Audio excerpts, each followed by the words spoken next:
Aujourd'hui, on va écouter le programme politique, mais complètement lunaire de la LFI, qui est absolument invraisemblable, et pour qui la majorité, peut-être pas la majorité, mais une bonne partie des jeunes croient, parce que je suis désolé, mais les jeunes sont stupides, malheureusement.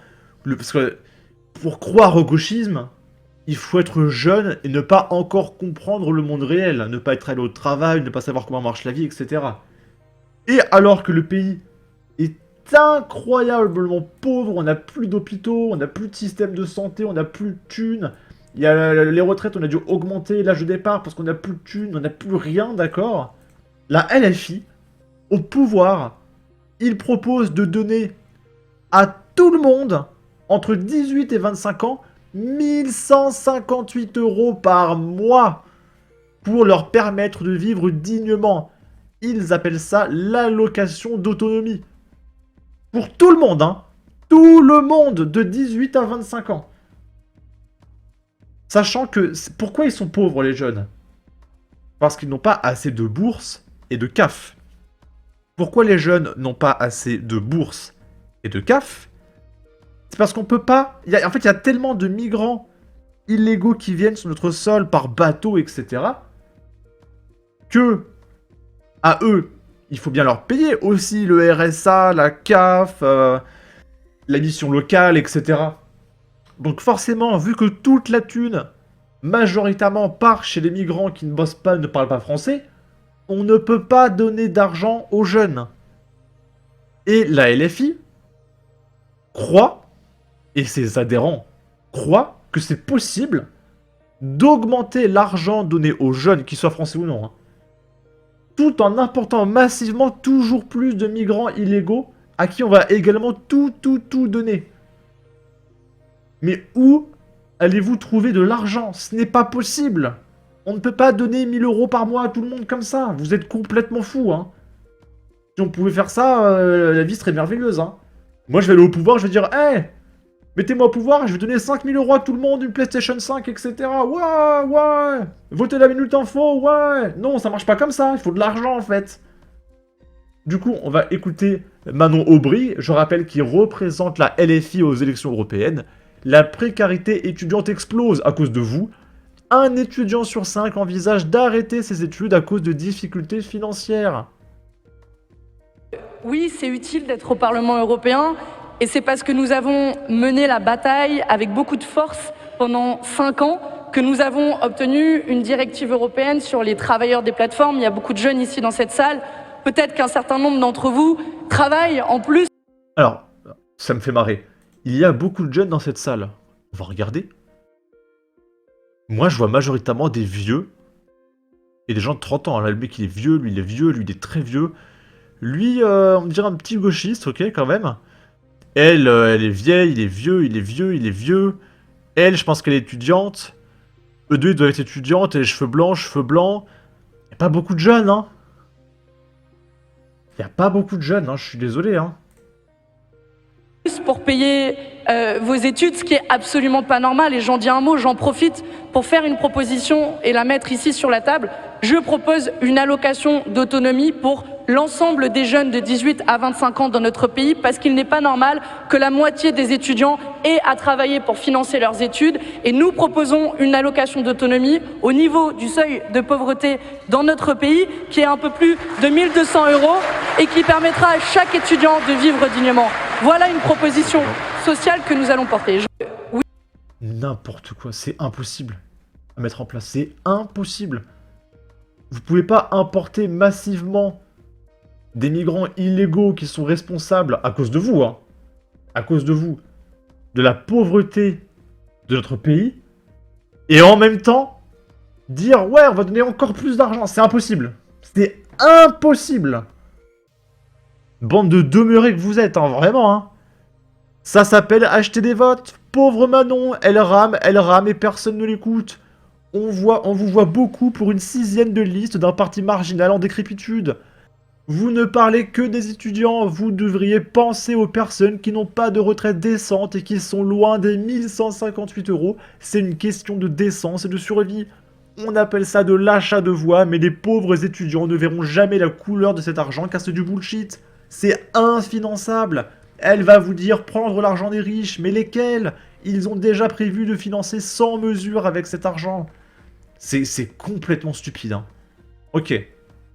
Là, c'est Donald Trump qui se fout de la gueule de l'Europe et qui dit « Nous avons vu ce qu'il se passe quand l'Europe ouvre ses portes au djihad. Regardez Paris, regardez Londres, on ne les reconnaît plus. Je ne les laisserai jamais arriver aux États-Unis. » Et du coup, il fait référence à Matisse récemment, à l'attentat de Londres qui a eu lieu il y a quelques jours récemment. Et du coup, Trump, il dit « Non mais, avec moi, jamais ça arrive. » Ok. We've seen what happened when Europe opened their doors to jihad. Look at Paris. Look at London.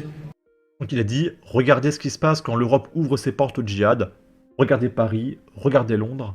They're no longer recognizable, and I'm going to get myself Ils ne sont pas reconnaissables. recognizable, and I'm going to get myself into a lot of trouble with the folks in Paris and the folks in London. But you know what? That's the fact. They are no longer recognizable, and we can't let that happen to our country. Donc c'est les faits. Paris et Londres ne sont plus reconnaissables et je ne laisserai jamais arriver ça aux États-Unis. We have incredible culture, tradition. Nothing wrong with their culture, their tradition. We can't let that happen here. And I'll Nous avons une culture absolument incroyable et on ne peut pas laisser ça arriver. never let it happen to the United States of America.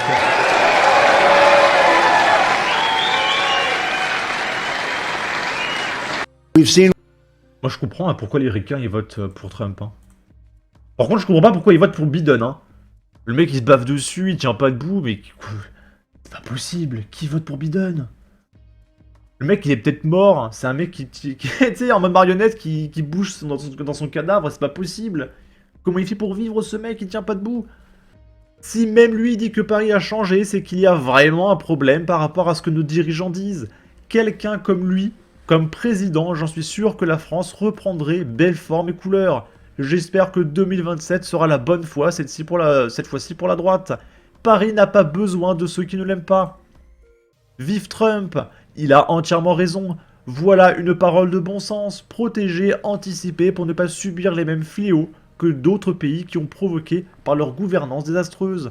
On est devenu l'exemple à ne pas suivre sur tellement de domaines depuis que Macron est aux manettes et que ça en devient presque risible.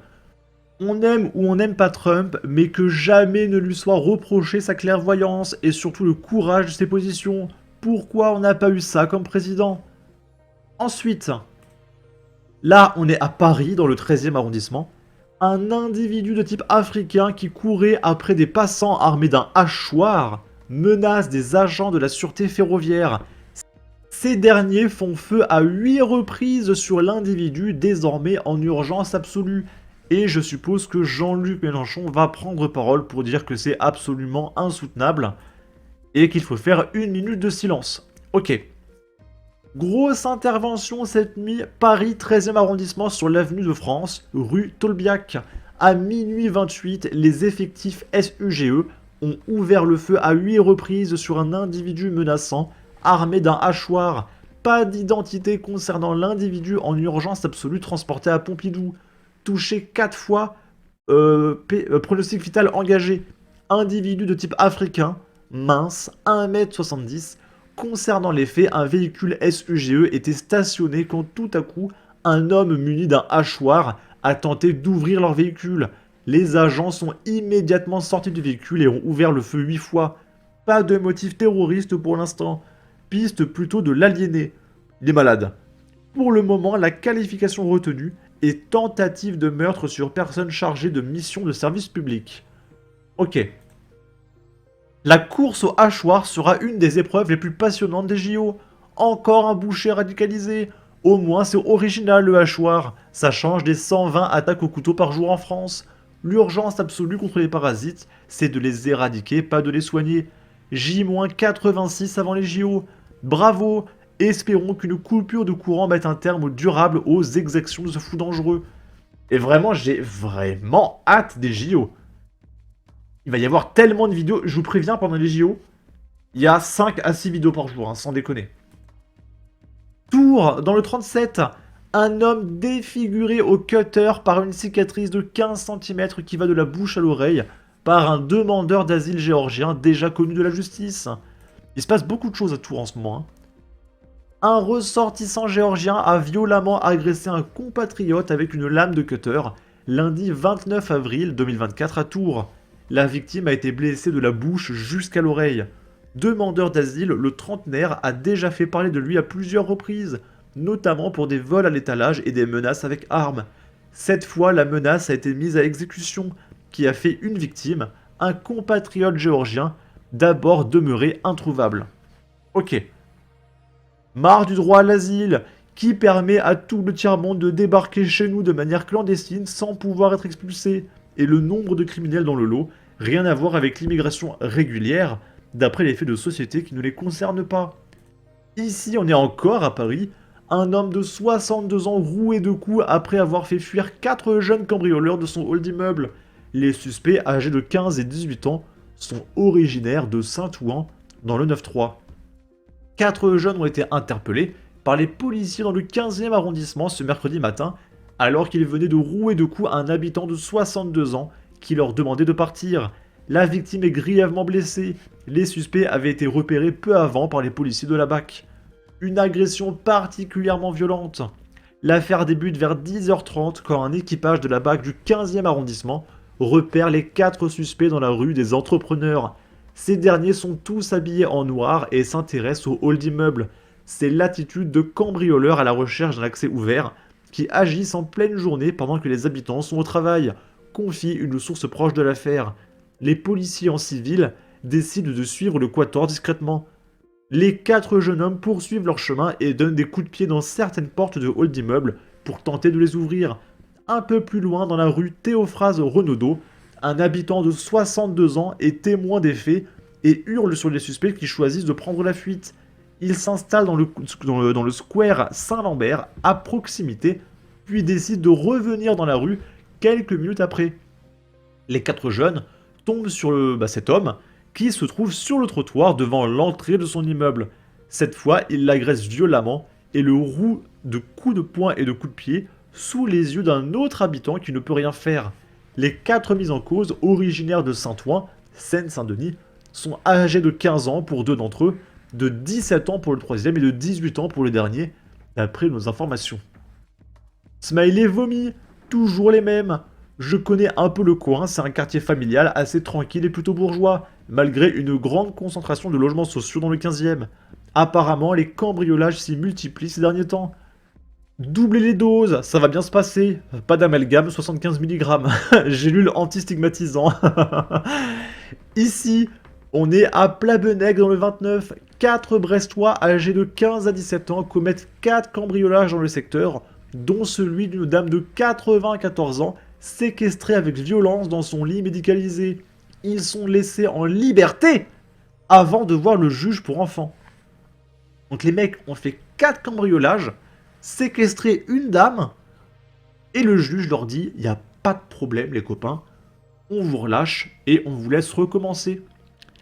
4 mineurs brestois ont été interpellés lundi 29 avril 2024 à Brest, l'aboutissement d'une enquête de la brigade de gendarmerie de Plabennec, après une série de cambriolages dans la nuit du 31 mars au 1er avril à Plabennec, Plouvien et Bourblanc. La gendarmerie avait notamment été appelée au milieu de la nuit pour un cambriolage avec violence à Plabennec.